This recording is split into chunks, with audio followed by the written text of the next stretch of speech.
নমস্কার বন্ধুরা, সকলে কেমন আছো? আশা করছি সকলেই খুব ভালো আছো ও সুস্থ আছো। বেশ অনেক কদিন হয়ে গেল তোমাদের সঙ্গে কোনো দেখাই আমার নেই। আসলে একটু ব্যস্ত ছিলাম, সেই কারণে আর এই দিকে আসতে পারিনি। তো আমি আশা করছি আমার সকল বন্ধুই সুস্থ আছে। তো আজকে সকাল সকাল বানিয়েছিলাম চাউমিন, একটু গাজর দিয়ে। আর কোনো সবজি বাড়িতে ছিল না, তবে দেখেই হয়তো বুঝতে পারছো যে চাউমিনটা অসম্ভব টেস্ট হয়েছিল।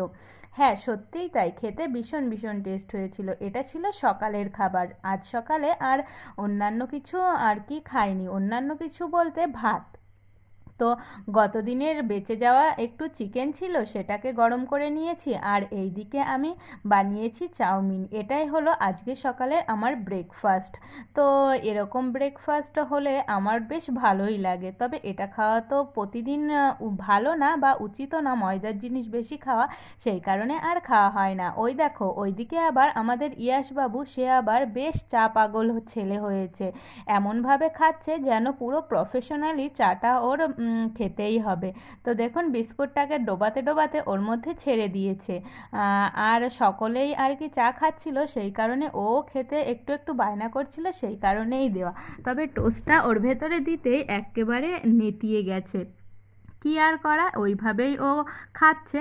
তবে বেশি একটা খাচ্ছে না, খাওয়ার থেকে বেশি নষ্টই করছে।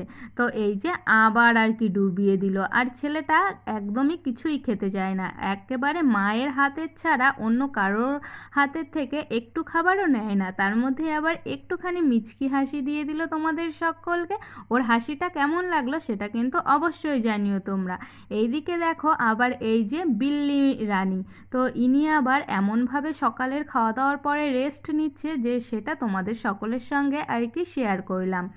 এইদিকে যেহেতু ভাদ্র মাস, ওই যে সারা বছর নাকি আর কি জামা কাপড় রোদে না দিলেও এই ভাদ্র মাসটাই দিতেই হয়, সেই কারণে আজকে রোদটা ভালো দেখে অল্প কিছু শাড়ি এইদিকে রোদ্রে দিয়েছিলাম। তো তোমাদের কার কার রোদে দেওয়া হয়ে গেছে সেটা আমাকে জানিও। আর মাসটাও শেষের দিকে, এর মধ্যে আরেকদিন দিয়ে দেব। তো এই যে এইদিকে দুপুরে রান্না বান্না চলছে, মা এদিকে আজকে করবে ডিমের তরকারি।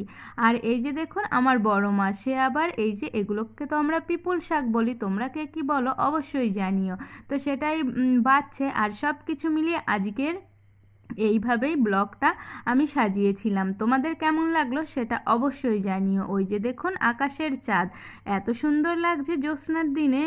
তো সেই কারণে সকলের সঙ্গে আমিও আর একটু শেয়ার করলাম। তবে চন্দ্রগ্রহণ লেগেছিল, চাঁদটা লাল হয়ে গিয়েছিল, সেই সময়তে জেগেছিলাম, কিন্তু দেখার সৌভাগ্যটা আমার হয়ে ওঠেনি। সব কিছু মিলিয়ে এতটুকুই ছিল ব্লগ।